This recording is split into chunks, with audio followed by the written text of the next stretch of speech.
В Астрахани прошел круглый стол по актуальным вопросам истории народов России в контексте современных этнополитических процессов. Среди организаторов и участников руководители администрации губернатора региона, ученые, этнографы и представители национальных общественных организаций. Главной темой обсуждения и дискуссий стала гармония межнациональных отношений в Прикаспийском регионе. Вадим Романов расскажет подробности. Нет нужды долго говорить о необходимости научного осмысления различных этнических, культурных, этнополитических процессов, которые происходили в истории нашей страны, которые происходят сегодня.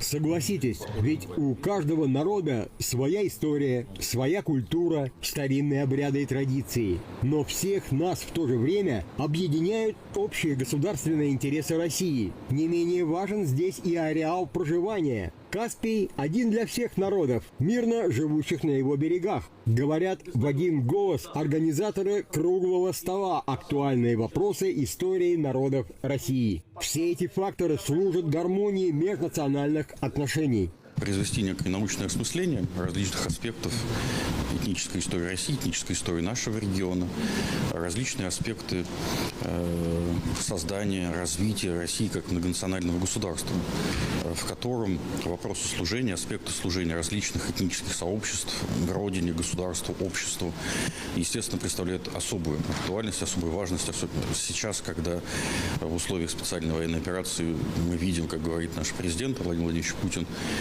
все народы нашей страны сплотились перед этой общей угрозой. Все мы вместе выполняем эту общую задачу. Главный акцент здесь, по мнению участников дискуссии, необходимо сделать на молодежь. А примером для нее стали патриотизм и мужество молодых солдат, участников боев на фронтах специальной военной операции. Об этом говорили активисты и руководители национальных молодежных сообществ. Этот вопрос сам по себе очень актуален, потому что есть определенные нездоровые такие вот взгляды, возгласы со стороны лиц, которые находятся за территорией Российской Федерации, которые претендуют на целостность нашей страны.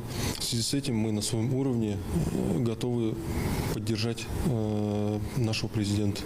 Примечательно, что сейчас почти 110 тысяч нагайцев дружно и мирно живут по всему югу России и в республиках Северного Кавказа. Живут с уважением к истории, культуре и религии своих добрых соседей. И все попытки перессорить людей обречены на провал, подтверждает гость Астрахани и круглого стола из Башкирии Юлдаш Юсупов.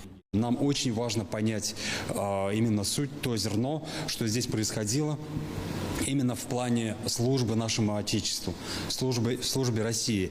И единство молодежи сегодня также основано на давних традициях, которым не одна сотня лет. Такие выводы сделали ученые, этнографы и национальные эксперты. Завершился круглый стол свободной дискуссии по широкому спектру межнациональных отношений. В спорах рождается истина. Аксиомы проверены и оправданы столетиями. Вадим Романов, Виктор Новосельцев, Алексей Поляков. Вести, Астраханская область.